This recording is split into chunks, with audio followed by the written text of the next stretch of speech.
Chinese menu in his hand. The views and opinions expressed in this podcast do not necessarily reflect the view of Wolfpack Research or any of its officers. The views and opinions expressed by guests are their own, and their appearance on this program does not imply an endorsement of them or any entity they represent. We are not investment advisors. We hold no registrations with the SEC, FINRA, or any other regulatory agency, and none of the opinions expressed on this podcast should be considered investment advice. The listener should assume that we have positions in and stand to benefit from any stock or other security mentioned on this podcast. Do your own research before making investment decisions.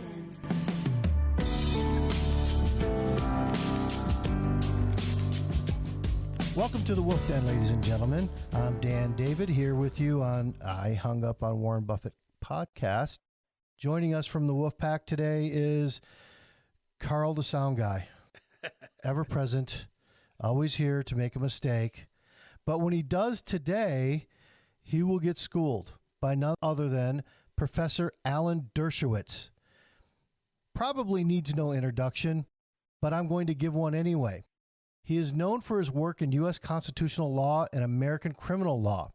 He has taught at Harvard Law School from 1964 to 2013, where he was appointed as the Felix Frankfurter Professor of Law in 1993. Felix has got a hell of a name. He is a regular media contributor, political commentator, legal analyst, and just about any media outlet. He has no fear at all.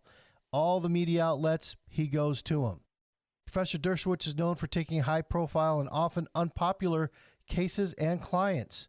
He has represented celebrity clients such as Mike Tyson, Patty Hearst, Leona Helmsley, Julian Assange, Jim Bakker, Klaus von Bülow, very famously made into a movie, and possibly my favorite client of his, Herbert John Streicher, or Harry Reams, as some people may know him. In 1995, Professor Dershowitz served as the appellate advisor on the O.J. Simpson murder trial, part of the legal dream team, alongside Johnny Cochran and F. Lee Bailey. Really nice man, I think. Professor Dershowitz was a member of the defense team of Harvey Weinstein and the first impeachment trial of President Donald Trump in 2020. Professor Dershowitz is an author of several books about politics and law, including Reversal of Fortune, the Klaus von Bülow case we talked about, Reasonable Doubts, the criminal justice system, and the O.J. Simpson case. The Case for Israel, a very good book, and The Case for Peace, also a very good book. His two most recent works, A Case Against Impeaching President Trump, 2018, and Guilty by Accusation, which I think is a very prescient book. I'm going to say that again, Guilty by Accusation. The Challenge of Proving Innocence in the Age of the Me Too Moment. So, Professor Dershowitz, I know we want to talk about the book because I'm very interested in the book, but God, I mean, there are few people that are as interesting as you are with the breadth of cases and knowledge that you've had over the past 50, 60 years. Can you tell us what brought you here? I mean, you grew up, I guess, in Brooklyn, and what informed you to become one of the greatest legal minds of the 20th and now 21st century? Oh, well, I thank you for the compliment. I grew up in a lower middle class, a family that nobody had gone to college. I was the first person in my family to go to college, and I barely made it by the skin of my teeth. I was a terrible, terrible high school student. Wow. All I cared about was basketball and jokes and girls and, the typical things you'd want to care about in high school. I never did my homework, and I always did well on exams, but I didn't do well in the classroom because I wasn't prepared. But I made it into college by the skin of my teeth, and then everything changed. I was first in my class in college and first in my class at Yale Law School, and then I became a law clerk on the Supreme Court. And at a very young age, 23, I was offered an assistant professorship at Harvard, which was unheard of at the time. And then I became the youngest full professor at Harvard Law School's history. And I was impatient. I didn't want to just teach. I wanted to be in the action. I wanted to bring the classroom into the courtroom and the courtroom into the classroom. So I began taking mostly pro bono cases. First case I ever had was a murder pro bono case in which I helped get a person acquitted. Then I went on to other cases. All my life, I've done half of my cases pro bono. Every year I write at least one book.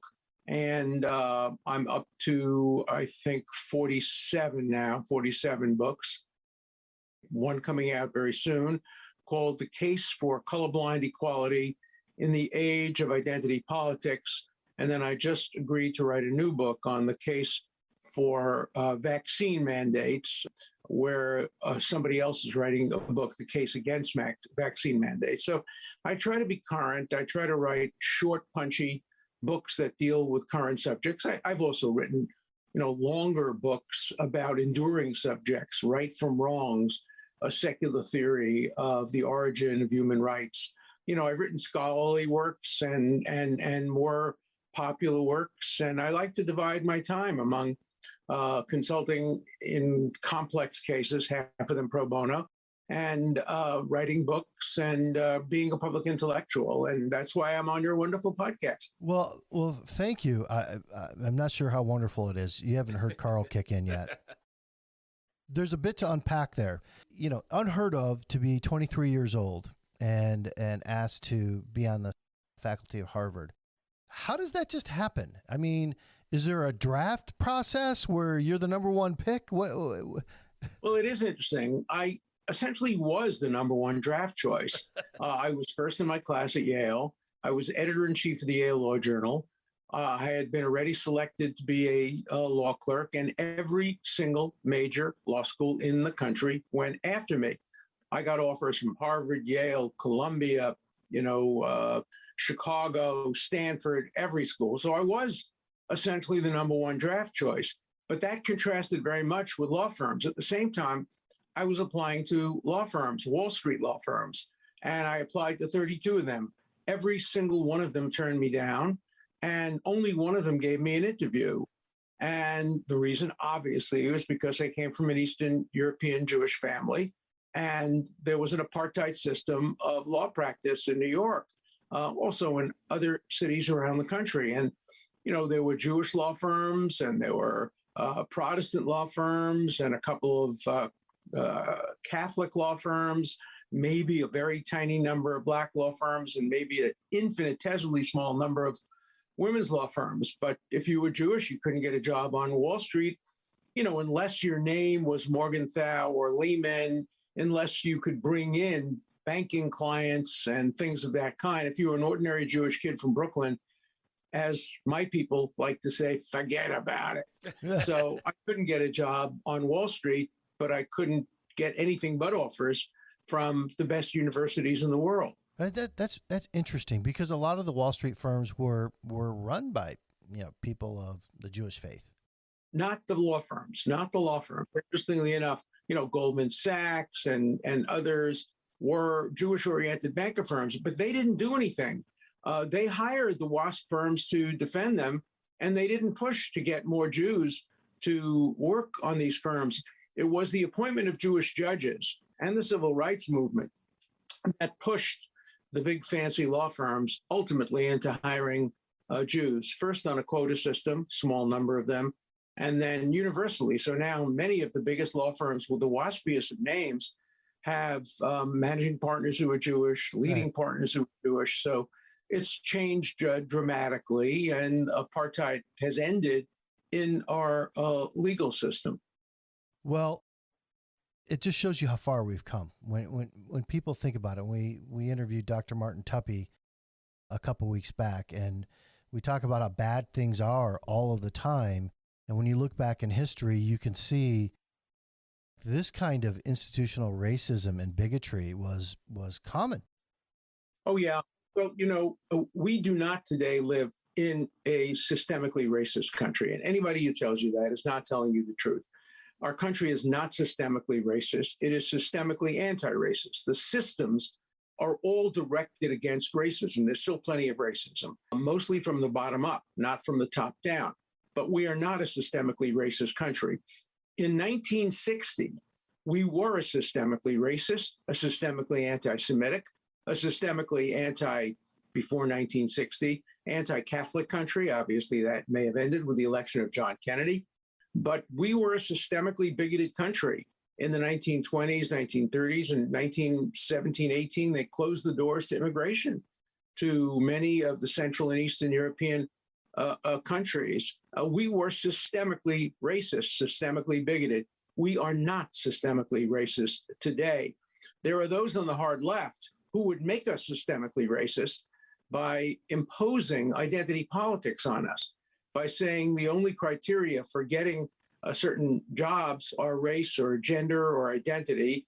That would return us to the 1920s of systemic racism. But right now, we are not a systemically racist country. We are a systemically anti-racist country with too many pockets of individual racism and too many institutions, like some police departments, which maintain elements of racism, although police chiefs and heads of the departments are doing everything in their power to stop that. See, this is one of the most fascinating things about you today, and not to leap too far forward, but since you brought it up, and I do want to get back to your history, is that you are a card-carrying liberal, self-identified liberal. Voted for Biden, campaigned for Clinton, was a vociferous fan of President Obama. Yet, when you say things like you just said, you have many people on the left that want to pull your liberal card and just tell you that you are a mouth-breathing, hard right, fascist. Well, not only want to pull my card, they have essentially pulled my card. I live in the summer in Chilmark, Massachusetts, which is the home of the new McCarthyism. Most of the people in a certain group of kind of Hollywood hard left radicals won't talk to me, won't recognize me, turn around, turn away when they see me, see me as a fascist who enabled Donald Trump. These are people whose kids I helped get into college, whose kids I represented in the middle of the night when they were picked up for drunken driving, whose kids I helped not be expelled from high school and college, whose fathers I helped. They now have totally turned against me because I committed the cardinal sin of defending the Constitution of the United States. Yeah, you weren't defending Donald Trump. You were not. You were defending the Constitution. I would have done the same thing. In fact, my original book was called The Case Against Impeaching Hillary Clinton, because in 2016, we all thought Hillary Clinton would get elected. The Republicans had threatened to impeach her the day she got into office. And they would have. And I began to write a book called, I have the cover of it, The Case Against Impeaching Hillary Clinton. And when Trump got elected, on the first day, people said, we're going to impeach him. And so I started to write my same book, just changing the name from Clinton to Trump. That's fascinating. Had Hillary Clinton been elected, and had she been impeached, which she would have been, many of the people who now oppose me, Professor Lawrence Tribe, he would have made exactly the same arguments I'm making. I mean, he's such a hypocrite, and so unprincipled and so partisan that he calls my argument bonkers, when he, I promise you, would have made the identical argument if his candidate had been elected and impeached. And he may yet get to make that argument, because we may see Democratic presidents impeached in the future based on the precedent that the Democrats established for impeaching Donald Trump for non-impeachable offenses. Abuse of power is not an impeachable offense. And that's what you were really fighting for. I mean, number one, you defended Bill Clinton on impeachment back when. So you're very bipartisan in your defense of impeachment when you think it's overstepping.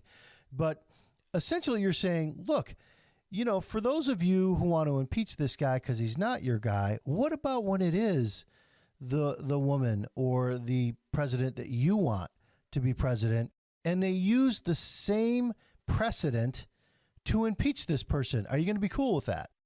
Right. No, I call it the shoe on the other foot test. And, Professor Tribe and so many others in the Chilmark radical crowd here, the unthinking, knee-jerk radical crowd here, many of them from Hollywood, some of them from academic backgrounds, most of them not academics. The academics have been much more tolerant of me generally, with a few exceptions.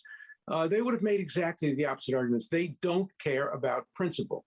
They don't care about due process. They don't care about free speech. These are people who think they know the truth, capital T, the truth. And if you know the truth, why do you need dissent? Why do you need due process? You know that when a woman accuses a man of something, of course the woman is telling the truth and the man is lying. I was accused by a woman I never met, never heard of. And fortunately, I was able to get the data, which she tried to hide, from her own emails and her own manuscripts, which proved that she never heard of me. She had to be told who I was. She had to be told, oh, he's the guy who did Reversal of Fortune. Oh, yeah, if you name him, you'll make money. And we have all that written in emails. So I was able to disprove and prove that the woman who accused me was lying through her teeth. But still, you get Letitia James, the Attorney General of New York, gets up and announces in the Cuomo investigation that women must be believed. Yeah, unless it's her son or her husband or somebody that she cares about. If you say women must be believed, then you have to say next breath. Jews must be believed. Whites must be believed. Native Americans must be believed. Yeah, well, everybody who says that doesn't actually believe it if it affects them adversely. And of course, you're talking about the Epstein case, which, you know, look, I'm not that interested in it other than I love that you got in a fight with David Bose and you got him off the case. I thought that was quite interesting. Seeing him get kicked in the balls once in a while is kind of fun. Let me tell you the problem of getting David Boies kicked off the case. He is such a bad lawyer, and his firm is so inadequate. The person who argued the case against me, I was hoping he'd stay on. By getting Boies and Schiller and all those guys off the case, it really improved the situation of the client. They ended up getting a much, much better legal team on the case. Boies and his firm, Boies Schiller, is an awful law firm, and the lawyer who was opposed to me was essentially incompetent.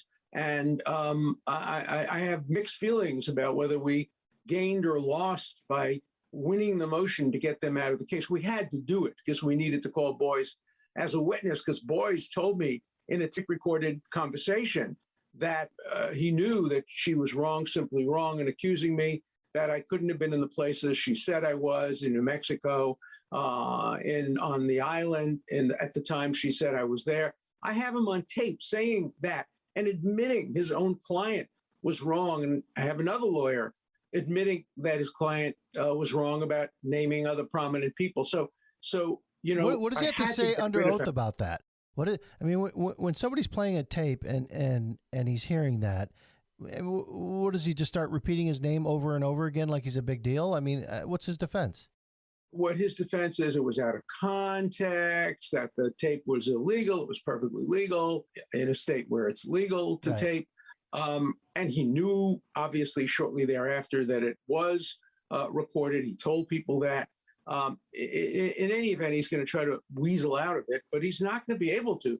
He says categorically, she is wrong, simply wrong. Those are his words in accusing you, and basically admits that she falsely accused me. But, you know, that's a case that's being litigated. Until the age of 75, I never had a lawsuit in my life. Never sued anybody, never was sued. Now, after she made these false accusations, other people would just let them slide. I don't let them slide. I am totally innocent. During the time I knew Jeffrey Epstein, I knew him as an academic colleague and then as a lawyer. I had sex with one woman, my wife.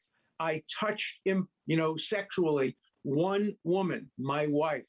I don't hug. I don't flirt. I don't touch people's hair. I don't do any of those things. You don't sound like much fun. Well, I have a lot of fun with my wife. Yeah, well, there you go.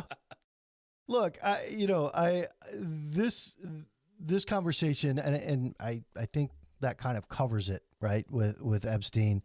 Right. I mean, the thing most interesting to me where he's concerned is, like, you know, how he died. Yeah, I'm still interested in that. I think had he committed suicide had he died after he was sentenced and there was no real appellate issues, I would have believed suicide. Might have made more sense. Yeah, this was just 2 days before he was going to have an excellent team of lawyers argue for his bail, which he might very well have gotten.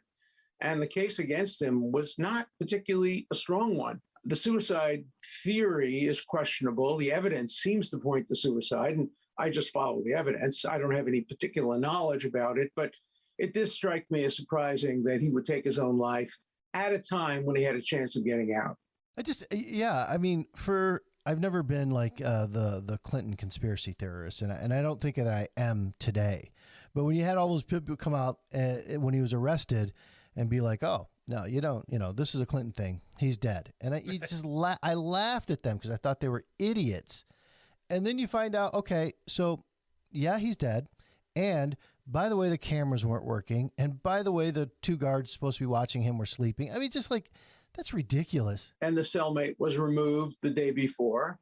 Yeah, and that's not putting it on Clinton or anybody else or whatever, but it's just like, come on. I mean, how can that comedy of errors happen all at once? And for the people who do have theories to be dismissed, I don't know that it's so dismissive anymore. Well, we have to follow the evidence. We have to look at the evidence. We know that Dr. Bodden, who's one of the great forensic pathologists, he's the best. Raised doubts about the suicide theory based on the bones, and we'll have to, we have to follow the evidence. The same with COVID. We have to follow the evidence. We must be science-driven, data-driven. It was John Adams who said, "Facts are stubborn things," and you have to stick with the facts. That's what I try to do.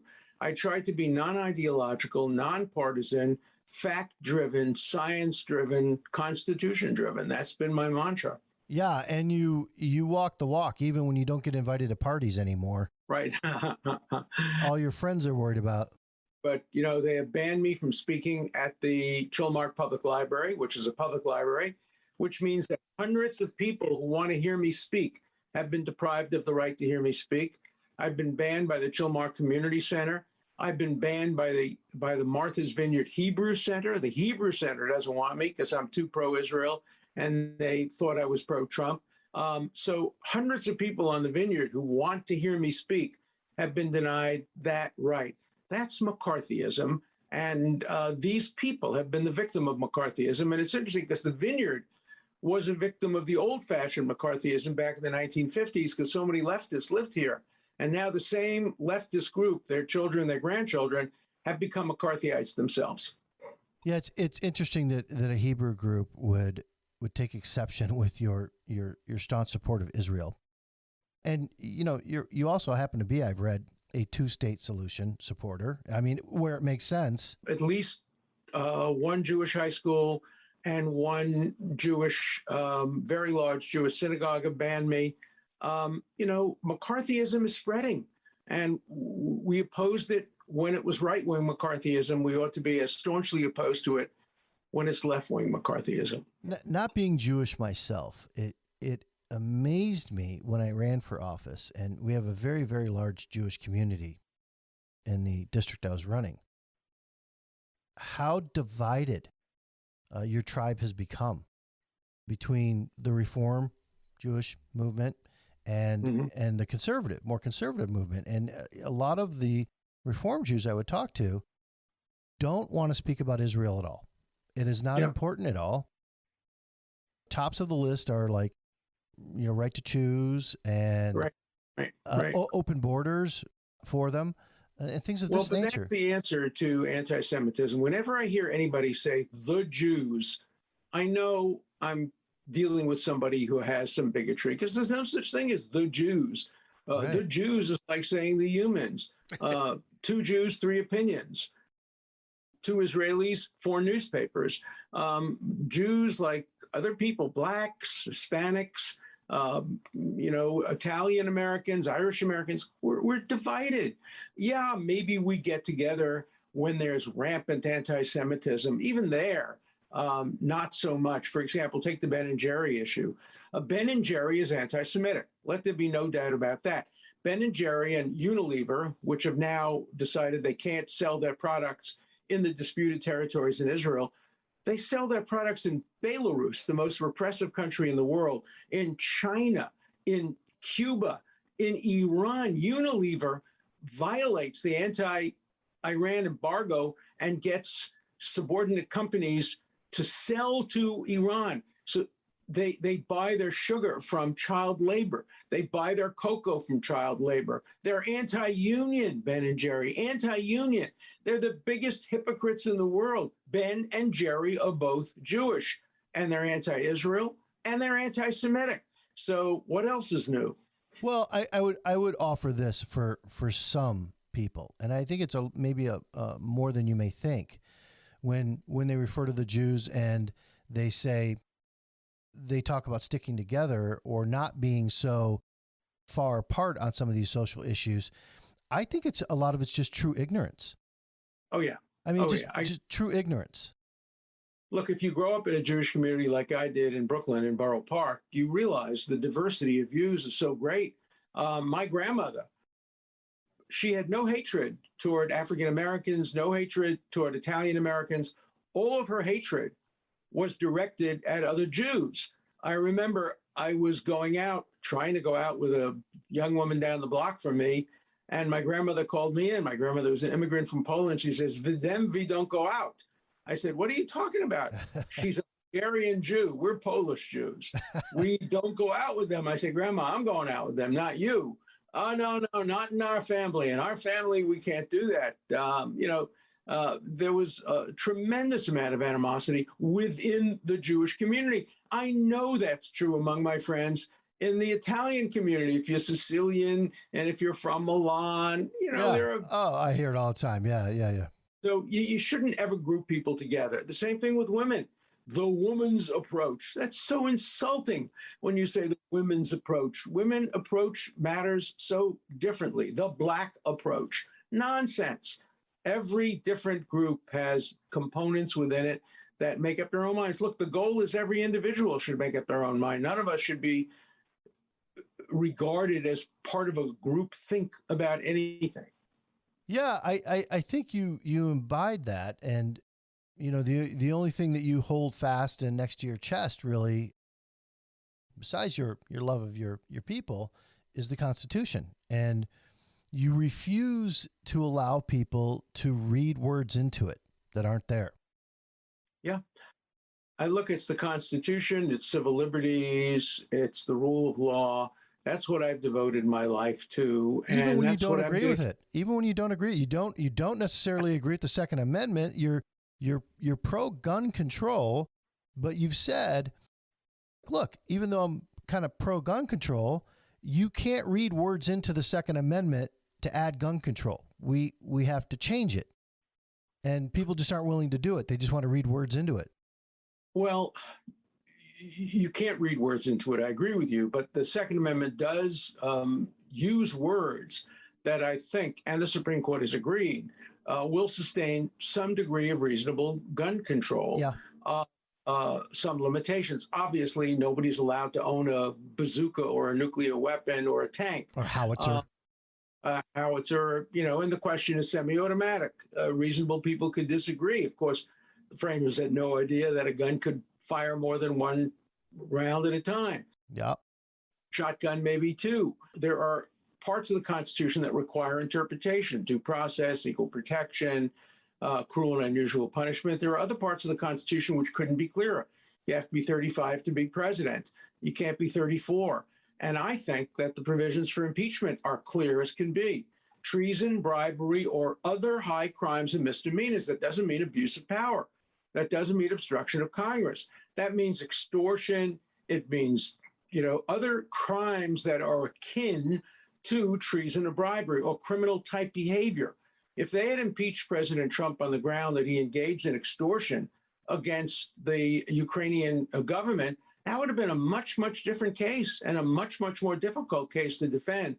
But to go after him on abuse of power, 44 presidents, I documented this in my speech in front of the Senate, 44 presidents have been accused of abuse of power, including Washington and Lincoln and Roosevelt and Obama. Yeah. And so to make that into a criteria for impeachment would be to invite impeachment to be used against every controversial president. And I didn't want that. I was there to defend the Constitution against abuse by the Democratic majority. Yeah. And for the second impeachment, which you weren't involved in, unfortunately for Bruce Castor, who was absolutely abysmal in his defense, but to impeach somebody who's already out of office, I guess means if abuse of power impeachment is a thing, then you go back after Obama, right? Or you go back after Clinton and you impeach them when they're out of office. You know, we have things on Lincoln that I think would be very, very questionable. And, he was tough. You know, Washington owned slaves. Do we want to impeach him now? So I'm sure some do. Obviously, he has to be alive, but I don't think we want to impeach George Bush for the war in Iraq. I don't think we want to impeach Jimmy Carter for the many, many things he did wrong. I think impeachment is designed to remove somebody from office who is currently in office. And by the way, every liberal would have agreed with that if the shoe had been on the other foot. Yeah, I think that's true. And it's a good thing. I mean, is it political theater? Sure. But it is a good thing for the next president and future presidents that bar is still very high. Yeah. And you know what I took from the negotiations or whatever it was with Ukraine is that our presidents can't really have a one-on-one conversation with other foreign leaders. I never really notionally knew that like you can't just pull President Macron aside or Angela Merkel aside and say, hey, let's you and I have a one-on-one conversation. I guess that's a wrong thing to do. Is there some kind of law against doing that? No, you can have a one-on-one conversation, but you have to be insistent on having it. We used to have those. I've had one-on-one conversations with presidents of the United States, with prime ministers. Well, I was talking foreign leaders with our president. Look, the tradition is that when you have a meeting with a president, there's somebody there to take notes, but you can have. And of course, today there's no such thing as a secret. I'll never forget once going into I had dinner with Benjamin Netanyahu and his wife. My wife and I did. We're old friends of theirs. I've known Bibi since he was a young 20-something-year-old. So we were having dinner, and I think he asked me I wanted to show him a picture of my granddaughter or something like that. And I took out my cell phone, and he said, "Oh my God, you have your cell phone in here? You're not supposed to have your cell phone." I said, "But it's off." And he said, "It doesn't matter. It doesn't matter. They could hear every word we've been saying. Fortunately, we were talking about, gefilte fish and how good it was. But every word that we said could be overheard. And I think that's true of presidents meeting with foreign leaders today. There are no secrets. Yeah, I think that really hurts us to a degree. I mean, if we have enough trust in a president to vote them in, then we should allow them to gain the intimacy and respect that they can get from a one-on-one conversation, especially with our allies. Yeah, I agree. I'm not necessarily saying it's the greatest idea in the world that you go out on a little boat with Putin and have a conversation, but maybe Merkel or. One thing you don't do to Putin is you don't let him see your ring. Bob Kraft. He stole the watch. Super Bowl. Yeah. Bob showed him the ring and he never saw it again. Oh, thank you. It's for me? Thank you.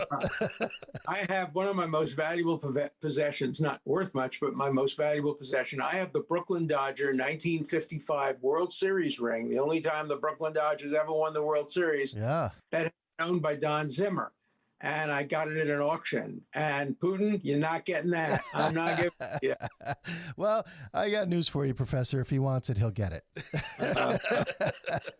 And it could be over your dead body, but that doesn't seem to be a problem for him either. That doesn't be a problem. No. Isn't a problem. So, yeah. I mean, as an overall constitutionally and in the framework of the three branches of government, how do you feel about, or do you even agree with my statement that our Congress as a whole and as a body has ceded much of its power to the executive branch through inaction and division?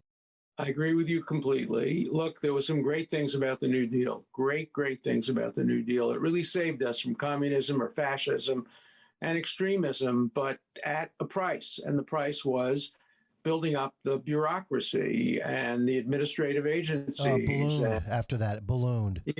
And Congress has given up much too much of its authority. Even during COVID, you'll notice that many of the most important actions and laws were passed not by legislatures, not by state legislatures, not by city councils, not by the United States Congress, but were essentially laws passed by mayors, governors, the president. I mean, right now we're in the middle of something. President Biden has extended the moratorium on evictions for humanitarian reasons. And I understand that, when people are not making any money because of COVID, you don't want them on the street.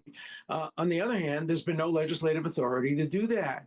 And so I do in general agree with you that the legislature has abdicated too much of its responsibility to administrative agencies. And the courts are overseeing that. They're watching it. And there may come a time when the pendulum will swing back a little. Well, I would say that the courts have really maintained, for the most part, their independence. They've been pretty good that way. Which courts? Which courts? Now, I agree with you. Well, I'm not talking about the Ninth Circuit. I'm really more talking about the Supreme Court. I'm talking about elected state courts. I don't think elected judges maintain enough independence. That's probably true. They made a terrible mistake during the Jacksonian democracy period of the 1830s and 40s and subsequent years by electing everybody, electing district attorneys. We're the only country in the world that elects district attorneys, electing judges. We're the only country in the world that elects judges. Some of them have nominal elections, but they're not real elections. But we elect judges. And so, you can understand why prosecutors would run to jump on Cuomo. Oh, if Cuomo has done this, we have to immediately investigate him. If we don't investigate him, we're going to lose the next election. Or you get somebody like in Philadelphia, runs on the platform of putting Bill Cosby in jail. Or the New York Attorney General runs on the platform, essentially, of getting Donald Trump. There is something wrong with the lack of independence of prosecutors and the judiciary at the state level. I agree with you. It's pretty good at the federal level. Now, I mean, this may be controversial for you, but I mean, I've made the observation where it's all concerned, including Congress, that, you know what? There's just too many damn lawyers in Congress. I mean, we're talking over 50% are lawyers. And I'm not sure that that's representative of the entire country. I remember when I was running, somebody asked me, well, would you prefer a dairy farmer there? I mean, one or two, maybe. Well, Thomas Jefferson said he'd prefer a dairy farmer, a plowman, to a philosopher. Look, I agree with you. The other problem is that of the whatever percentage it is that are lawyers, 90% of them are former prosecutors. Trivial pursuit question. Name the first president of the United States who was, in recent years, a defense attorney. I'm putting aside Abraham Lincoln, putting aside John Adams, and the answer is Joe Biden. He was a public defender for a short period of time.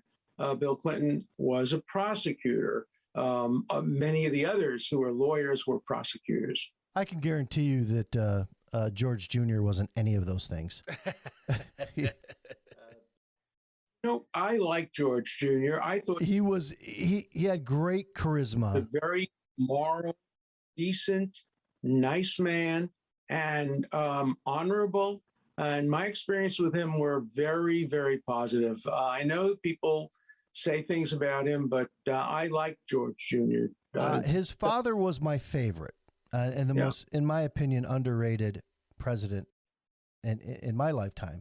But he had no charisma. I think if he had his son's charisma or his son had his brains, and that's a high bar, we'd have had a really great president, because George Sr. is a very intelligent man, a very well thought out, and had the resume to go with it. Very experienced. He very had the most experienced resume, yeah. Hoover, right? He was. I mean, ambassador to China, director of the CIA. I mean, he goes on, vice president, on and on. And they tried to push him around into invading Iraq, when during Desert Storm, we liberated Kuwait. And he said, I don't want any part of that. But remember, too, that nobody's perfect. He did pardon Caspar Weinberger over Iran-Contra in order to prevent Caspar Weinberger from possibly testifying against him. And Walsh, the special prosecutor, pointed that out and said that really ended the investigation. So, look, Clinton pardoned Seth Rich, so I'll leave it there. Nobody is ever going to be perfect. That's why this idea of pulling down statues. That's crazy. And the idea that we pull down statues of Martin Luther King and put up Malcolm X instead is absurd. But did that happen? Did that happen? Did somebody pull down? There are radicals. There are radicals who are saying Martin Luther King should not be the hero. It should be Malcolm X. In my new book about equality, I basically juxtapose Martin Luther King and Malcolm X, two different visions of how racism should end in our society. Which I would agree with, certainly Dr. King's vision. Yeah, me too. And, history has not been kind about the philandering, but as you had pointed out, nobody's perfect. And Malcolm X espoused violence. So I wasn't really for that. Right. No, I agree with you. And, belonged to an organization that had elements of bigotry in it. So, yeah. Okay. Some people say based on. Mm-hmm. So, look, getting back to Congress, and this is not something that you were necessarily involved in, or you could tell me if you were. What do you think about the Citizens United ruling in and of itself, and saying that, because you are a free speech expert, mm-hmm. and free speech is my life in that I attack fraudulent companies, largely based in China, and they sue me, that a corporation is entitled to free speech as an individual is? I don't agree with that. I don't think a corporation should have free speech rights. It doesn't have Fifth Amendment rights. Why should it have First Amendment rights? I do think that, unfortunately, political contributions do count as political expression, but I think they should come from individuals and not from corporations. So I agree with half of the ruling, but not the other half of the ruling in Citizens United. Do you think that ruling was largely based on the fact that if they rule against, then that meant that unions could no longer donate money because they are a few individuals that are representing a great number of individuals donating money on their behalf, even though many of the people in a union could be voting against where their union money is going? Look, that's the problem with organizations like unions. You get people who are made to contribute to the union, and then the union reflects points of views opposed to them. Look, just recently, a bunch of City College professors quit the teachers' union because the teachers' union wanted to boycott Israel and wanted to divest from Israel. And these professors said, no, that's not our view. Yeah. And they quit the union. As I said before, Ben & Jerry's, one of the most anti-union companies around. So, there's a lot of hypocrisy there. I don't get the BDS movement myself. I never really did, but it is. Well, BDS is simply an attempt to destroy Israel. Economically, it won't work because Israel produces so many invaluable products that nobody would ever do without. Cell phones and computers and medicine. If you want to boycott Israel, stop taking the medicines that Israel produces, and then the issue will be moot because you probably won't be alive to protest. So the best response to BDS is Israel's ability to produce material that has become invaluable to our economy. Or for those who believe in democracy, we could support the only democracy in the Middle East. Right. I agree with that. Okay, so I mean, back where you are today, and I don't want to say on an island, but you're certainly out in the cold from the most highfalutin parties. Could you even teach on a campus today? I mean, would they allow you to do that, to speak, teach, and do what you do? My wife asked that question. I was certainly among the most popular teachers at Harvard Law School during my 50 years there. Students would clamor to get into my classes, including Barack Obama. Clamored to get into my class and was turned down and always teased me about it. And I don't know. When I was invited to speak at Harvard a couple of years ago, just before COVID, they had to move the speech off campus because there were going to be protests against me on the campus. So I suspect that I would teach, I'd continue to teach, but there'd be protests. Now, would I be hired if I didn't have tenure? I don't know the answer to that question today. There's a litmus test today on many campuses, and I would probably fail that litmus test because I'm not part of the groupthink that dominates among many academics. And all of this is based upon defending Donald Trump. No, not all of it. Some of it Epstein, some of it Donald Trump, some of it my general characteristic of not necessarily adopting the party line. And every time I say something that doesn't follow the conservative party line, I get emails attacking me. When I don't follow the radical left party line, I get emails attacking me. Look, I'm an individual and I'm an iconoclast, and I'm always going to express my own views without regard to party affiliations or academic political correctness. And so, you know, I'm never going to win popularity awards anymore on campus now that everybody is so divided. You have to pick sides. Nuance is out the window. I don't know that they're so divided on campus. I think it's more like 90-10 on campus. I see vocally it's 90-10. I think there are a lot of very quiet people who don't like the extremism of the left but are afraid to speak out against it. I know because some of them call me. Yeah, some of them call me and they're terrified. And many students from high school call me now and say, where do we go to college? We're afraid of going to Berkeley. We're afraid of going to places Stanford. like that, and where to go. And it's a very hard question. And the answer depends on who you are. If you're willing to fight, go to Berkeley, get into the belly of the beast and fight back. If you want a quiet 4 years, maybe Johns Hopkins is going to be a better place. But even Johns Hopkins protested when I was there as the Eisenhower speaker or some fancy honorific speakership. I was protested. People tried to prevent me from speaking. People painted a Hitler mustache on my picture. Oh, so I mean, come Johns on. Hopkins, which is supposed to be one of the better and less politically correct institutions. I have to say, I've been boycotted by the best universities in the world. I was boycotted at Oxford University, at the London School of Economics, you name it. You win. You win. Yeah. You've been boycotted by the best. Even in Qatar, I spoke in Qatar at the Northwestern University campus in Qatar, and a group of people walked out and confronted me with Palestinian flags, but they allowed me to continue my speech, and I made it. So yeah, I have been protested, picketed, boycotted, shouted down. Coming from Brooklyn, I don't let anybody shout me down. I just speak louder than they do, but they try to shout me down. Well, Qatar makes a little bit of sense given your staunch support of Israel. What doesn't make sense is Ann Arbor or Columbia or New York. And it's getting worse where this is concerned, and it goes back to free speech. And you look at big tech, the FEC rule, Section 230, that gives them a certain amount of protections. Where do you land on that? Do you think that they still should have those protections? No, I don't. I think if they want to be a platform, they can have those protections. A platform lets everybody on. But if they want to censor, if they want to pick and choose, then they can't get the 230 protection.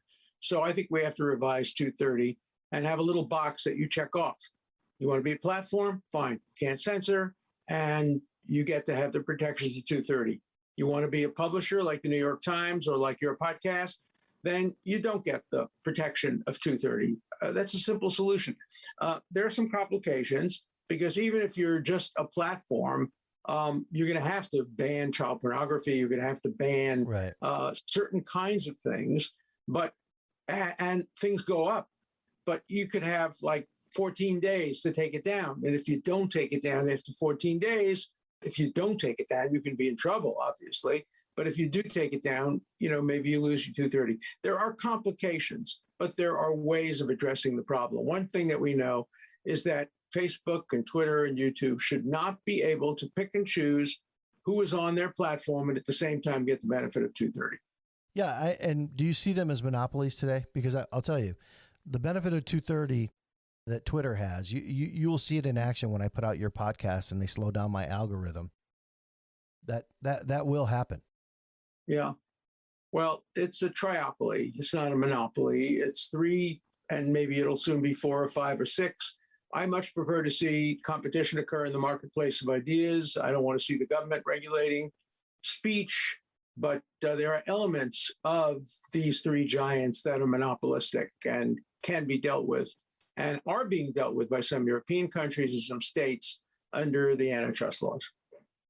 So going back to where we started, you've had a long, rich history, mostly on the appellate level.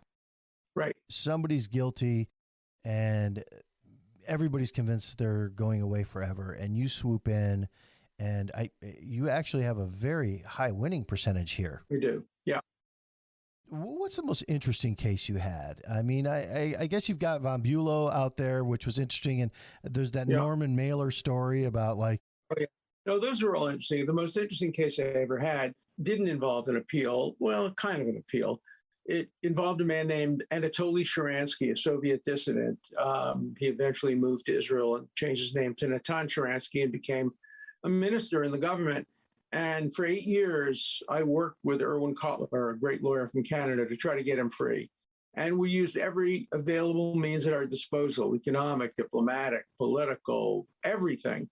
And eventually we were able to get him out. That was probably the most interesting case I've ever done. I also represented the president of the Ukraine. I've represented the, prime ministers of countries. I've represented governors, 2 presidents. I've had a very, very rich career, but unfortunately on Martha's Vineyard, I'm known for only one thing. Oh, he's the guy who enabled Trump, and therefore we will have nothing to do with him. We're supposed to get buried on Martha's Vineyard. We have cemetery plots. Probably not a good idea now.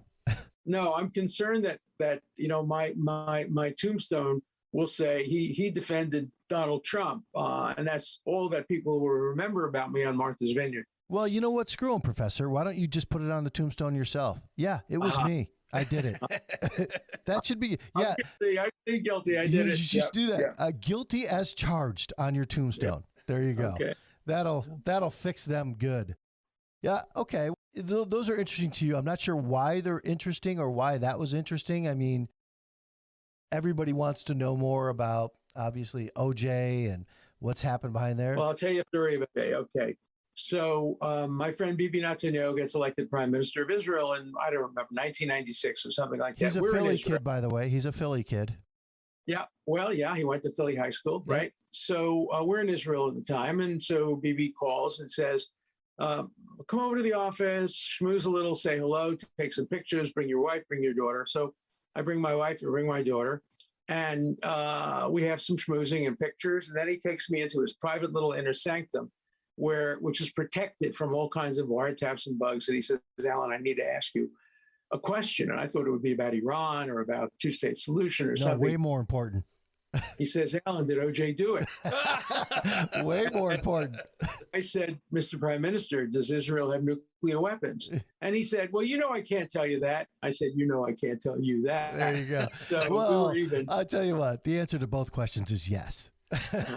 But I can't. Yeah, so. I guess. But can you talk shit about F. Lee Bailey? Because that guy, he seemed to want to kill everybody. He seemed like he was the murderer.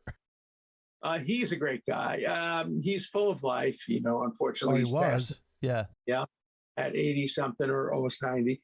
He's a good guy. And he left that case wanting to beat the shit out of every other lawyer. He's very competitive. He never wanted to do that to me. I started working with him when I was a young professor because his brother was in my class. And one day he brought his older brother to class along with Shepard from the Shepard case, the son, Shepard's son. And they sat into my class. What's the Shepard case again? Tell us. Was the case involving, they did a TV series with a guy with one arm. What was it called? Oh, The Fugitive. Fugitive, yeah. So it's based on that case. And so I knew F. Lee Bailey from the time I was in my mid-20s until his death. And I liked him very much. I thought he got a raw deal from the Bar Association. He was one of the best cross-examiners I ever saw. And just a great lawyer. Yeah. Well, I mean, in his time, he had some high-profile cases like you did. Oh, yeah. Yeah, we worked with them together. We worked on the Patricia Hearst case together. He was the lead lawyer. I just wrote the brief and consulted with him. Yeah, the Patty Hearst case was very interesting. To the extent that you can talk about it, you think at some point she kind of got brainwashed during that whole period from that. There's no question about that. She was this innocent, living with her boring boyfriend. Suddenly she gets kidnapped and she's turned into a Symbionese Liberation Army person. She was raped in the closet. She was urinated on. She was treated horribly. She was told misinformation about her parents and her family. All of that came out. And then ultimately she was pardoned by President Carter. Was there an unwillingness by the family to pay the ransom? Was there a debate back and forth with them? I don't think so. I'm not aware of that. If there was, I'm just not aware of that. Okay, yeah. That was a little while ago. That was it was a long time ago. Yeah, I may have gotten the president wrong who pardoned her. I think maybe it was not. It probably would have been. I don't remember, but she was pardoned ultimately. And then recently her husband died. Who was the marshal that she had fallen in love with. He was a bodyguard, right? Or that's how it was described. She had a sad life. She was a poor rich kid. Was she cut out of money after that case? I don't know the answer to that. I never stayed in touch. I don't become friendly with my clients. I'm like a doctor. I do the surgery, and then I move on to the next case. People want to. I mean, that's not true. You're best friends with Donald Trump. I ask everybody I ask on the left tells me that. I haven't. Donald Trump called me once after I did the argument in the Senate and just said, "Hey, I made you famous." That makes all the sense in the world. I don't know why.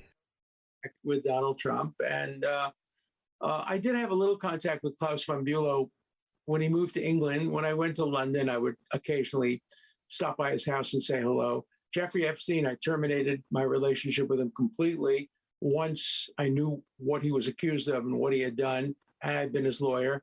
But I stopped. We had an academic relationship that ended very quickly thereafter. Obviously, he called me a few times about the case. Yeah, I had to respond to him, but I had no social contact with him after that. With Klaus von Bülow, is the Norman Mailer story true? Yes. Oh, sure. Yeah, I was there. Yeah. I mean, it wasn't just... And the way the story goes for everybody listening is that that Klaus von Bülow had a get together after the case, and Professor Dershowitz insisted that this better not be a victory party or I'm not coming. Right. And von Bülow said, no. Some really interesting people are coming over, and it's not necessarily a celebration as much as a get together, whatever. And Norman Mailer shows up and basically gets into a conversation with you, Professor Dershowitz. And by the end of the conversation with you, he's convinced that von Bülow is innocent and turns to his wife and says, "Let's get the hell out of here. I thought we were going to have dinner with somebody who tried to kill his wife." This guy's innocent. That's exactly what happened. What he said, how boring it is to have dinner with somebody who was actually innocent. Yeah. And remember that Norman Mailer stabbed his wife. Yeah. Only he was actually guilty. I've met interesting people, and a lot of the celebrities I work with were among the most boring people I've ever met. And vapid and empty-headed. Well, and just proud. And some of the most interesting people I've met have been, people without education, my pro bono clients, people who struggle and overcome tremendous hardships. No, those are the most interesting people in the world, actually. And the least interesting people in the world are, I've had my Hollywood turn and met many of them. I learned how to speak Hollywood a little bit. Nobody ever says the word no, but every other word means no. That's a great idea. That means that's a terrible idea. Let's table that and discuss it later. Don't ever bring it up again. Right. Good. You got the language down, Pat. Have you been working out? Oh my God, he gained weight. Get the wide angle lens. It's just a terrible crew. It's good that they don't invite you to their parties anymore. Don't even worry about it. Oh, I don't care about that. That actually has been a gift that I don't have to spend so much time with such boring people. What I think I miss is speaking to the library and the community center, miss interacting with the ordinary folks who would usually come and listen to me speak. The library had this great excuse. They said, "We can't allow you to speak. You're too popular, and you fill up the library too much, and we don't have enough room for you." So Right. instead of limiting the crowd, they canceled me. Right, because everybody wants to go to the library. Why invite some people there that wouldn't normally be there? Right. Makes all the sense in the world. So talking about, today's events and the vaccine, and we are not anti-vaxxers here. Both Carl Lasangai and I and other people in the Wolf Den have chosen, I'll say, to get the vaccine. That was our choice.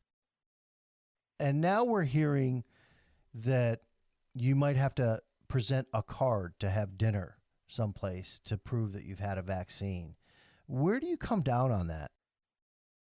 Well, it's so interesting that conservatives want to make sure you have a card, an ID card, to allow you to vote.